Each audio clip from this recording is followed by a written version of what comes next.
Il défend notre droit de fumer tout autant qu'il défend notre droit d'acheter Bitcoin. C'est l'allégation du PDG de JP Morgan qui montre encore une fois sa détermination à ne pas être pro-bitcoiner, à ne pas aimer Bitcoin. Il le montre et même d'ordre général à toutes les crypto-monnaies. Et pourtant, c'est sa justification pour expliquer pourquoi JP Morgan, son institution, va de plus en plus vers la crypto-monnaie et la blockchain en tant que telle. Ce qui est intéressant de voir surtout, c'est la différence entre le positionnement de JP Morgan et son CEO et son PDG, et à côté, le positionnement du CEO de BlackRock, que l'on retrouve d'ailleurs dans les articles les plus lus, juste en bas, le Bitcoin est plus grand que n'importe quel gouvernement.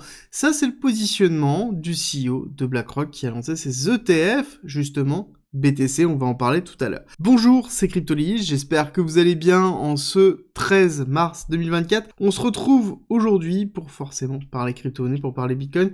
On va faire un tour sur l'actualité, ensuite on va aller sur les graphiques pour comprendre ce qui s'est passé hier. Étant donné qu'on a eu un gros cluster de liquidation, on a eu une belle opportunité d'achat, on va revenir sur toute cette partie-là. Mais avant tout, il était important de rappeler le positionnement de JP Morgan. En gros, on avance à reculons au niveau de Bitcoin. Alors, c'est en tout cas l'image qu'il a, l'image qu'il veut donner impérativement. Et pourtant, quand on regarde ce qui se passe en réalité, on sait très bien que JP Morgan avance très rapidement sur la blockchain, avance très rapidement sur la crypto-monnaie, et on sait très bien qu'il y a eu énormément de manipulations avec les prises de parole et les prises de position de Jamie Dimon sur différents stocks, mais aussi sur le Bitcoin. On connaît très bien ça, je vous ai déjà fait une vidéo samedi dessus.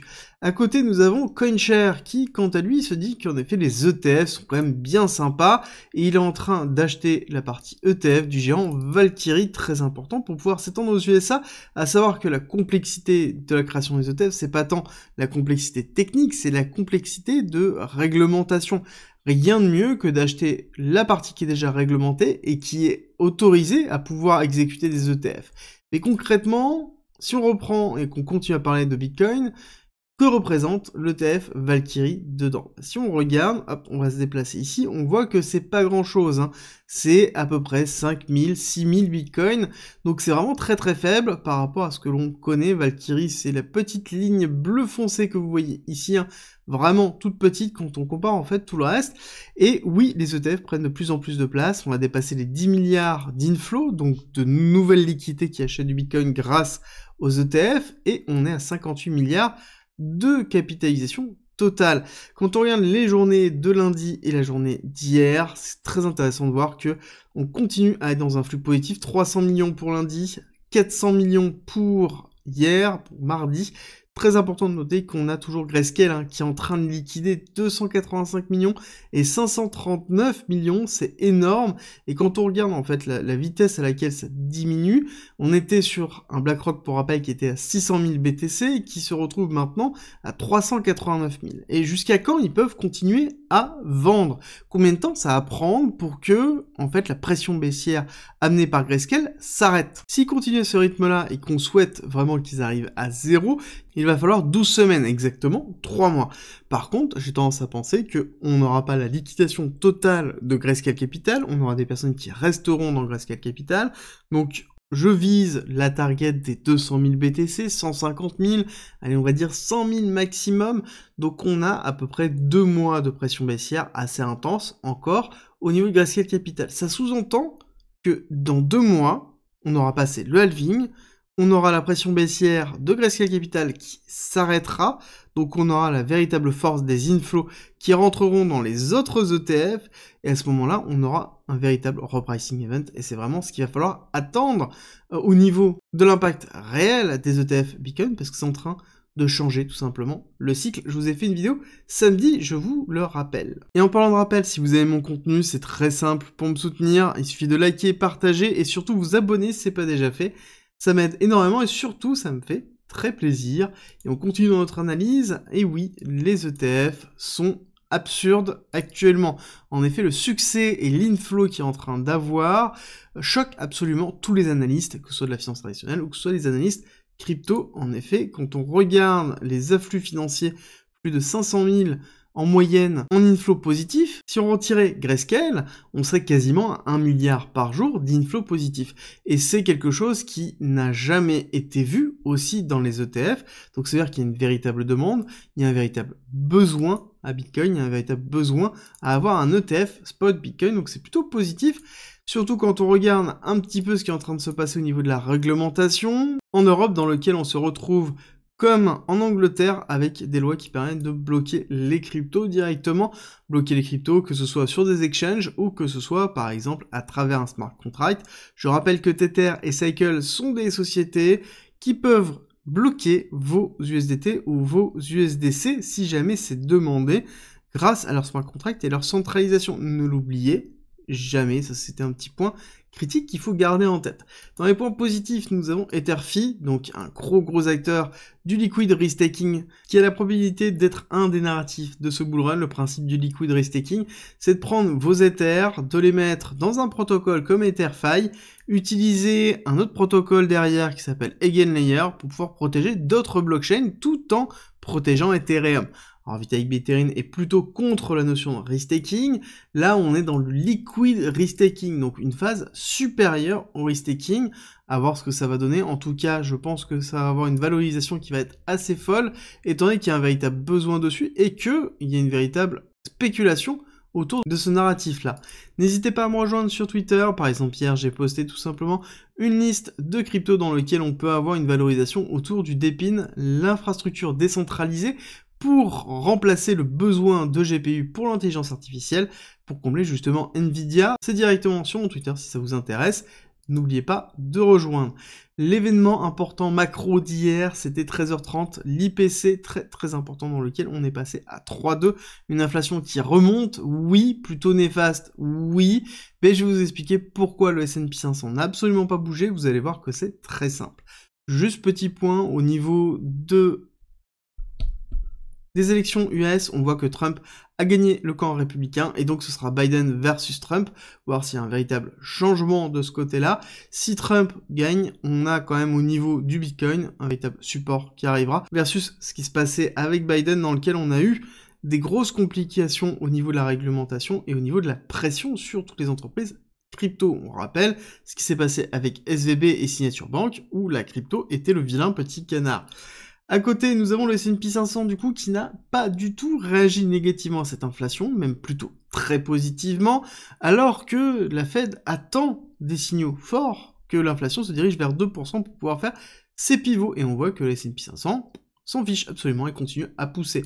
L'explication se trouve dans deux choses. Un, ici les shelters, dans lequel c'est la représentation de l'immobilier. On voit qu'on a bien une baisse qui est en train de se structurer par rapport au mois précédent, donc c'était plutôt positif, et que l'augmentation est due principalement ici à l'augmentation de l'énergie.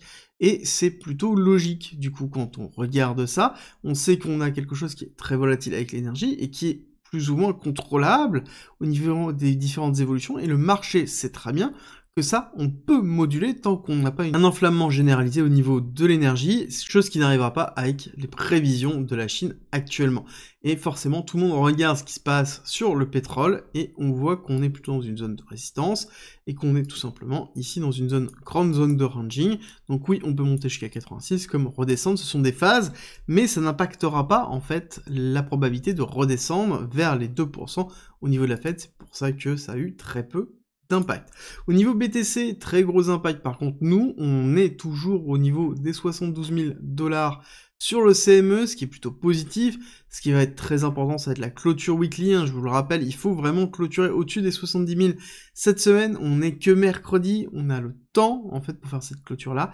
Mais il va falloir vraiment clôturer, et c'est plutôt bien parti quand on regarde court terme. Alors, je vais vous expliquer pourquoi on est allé chercher la partie basse. Je vous en ai parlé dans la vidéo d'hier, justement, en vous disant qu'on avait un order block qui se situait ici, beaucoup d'imbalance, et que on avait bien fait un gros retest ici avant d'avoir l'accélération haussière, et que c'était tout à fait logique d'avoir ce retest là, et que c'était une possibilité d'acceptation tant qu'on avait un gros rejet. Là on voit que c'est plutôt positif, on a eu un gros rejet, on a une forme d'acceptation qui est en train d'avoir lieu, et ça ressemble énormément à ce qu'on peut connaître ici, d'accord? Accélération haussière, retracement, deuxième accélération haussière où on prend la liquidité, on va chercher la liquidité en bas avec un mouvement baissier très fort, et ensuite on réaccélère à la hausse. Là-dessus vous allez me dire, oui mais c'est quand même bien plus faible en termes d'ampleur, ce qui est tout à fait logique, pour plusieurs raisons. C'est que ça y est, on est au-dessus de la TH, donc on est dans une phase de respiration, on a aussi moins d'engouement au niveau du RSI, donc le momentum est en train de se calmer un petit peu, donc on est rentré dans une phase de consolidation, on est en train de se rapprocher du halving, donc aussi beaucoup de personnes sont en train de patienter, on a encore une fois passer un niveau clé, et ça avant le halving.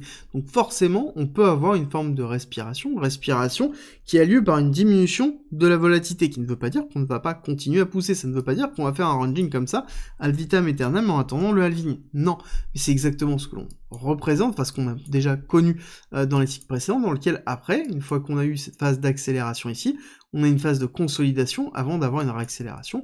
Donc là, ce que l'on pourrait attendre, et ce que j'attendrais personnellement, c'est une phase de consolidation, quelque chose qui se passe comme ça, voire même un petit coup bas dans les alentours de 70 000, avant de repartir à la hausse, et aller chercher la liquidité en haut, et aller chercher nos targets dans les 80, d'abord 75, mais ensuite 81, 87, dont on a parlé hier, en l'occurrence dans la quotidienne. Ce qui est intéressant, c'est que c'est en train de se consolider avec l'order flow, où on voit bien que les top traders sont bien dans une phase de consolidation, pas de mouvement erratique. On a ici le funding rate, donc qui représente les personnes qui sont en position est en train de se calmer, donc pareil, ça confirme que le marché n'est pas forcément surexposé, et on n'a pas de mouvement vraiment erratique au niveau de l'open interest, donc on n'a pas de gros positionnement, ce qui est en fait cohérent exactement avec l'analyse et qui nous confirme en fait ce qu'on est en train de voir. Donc ce qu'on va attendre, ça va être une compression des liquidités, qui est plutôt classique, on a les CVD qui tiennent plutôt correctement. Moi ce que j'aimerais bien voir, c'est le CVD perp remonter dans les niveaux en fait antérieurs au petit crash qui a eu lieu, de façon à pouvoir consolider cette partie-là. Et quand on regarde ici, c'est voir de la liquidité qui est en train de se former. Bah, c'est exactement ce que l'on voit ici. Liquidité, liquidité. On est bien allé chercher. Première phase de liquidité. Deuxième phase de liquidité, on a liquidé tous les longs avant de repartir. Donc généralement quand c'est comme ça, on va avoir une phase de compression de liquidité avant de faire, encore une fois, une petite liquidation et de repartir.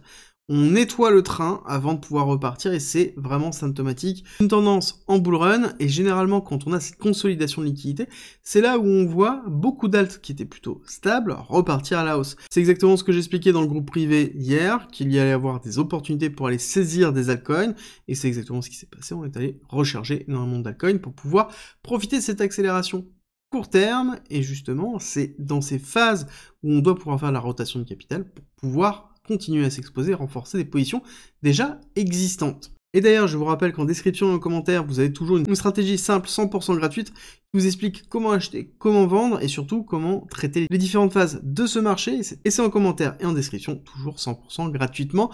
Nous, on a terminé pour la quotidienne, et on se retrouve très vite pour une nouvelle vidéo. N'oubliez pas avant de partir, un petit like et un petit commentaire, ça me fait toujours très plaisir. Dites-moi ce que vous en avez pensé.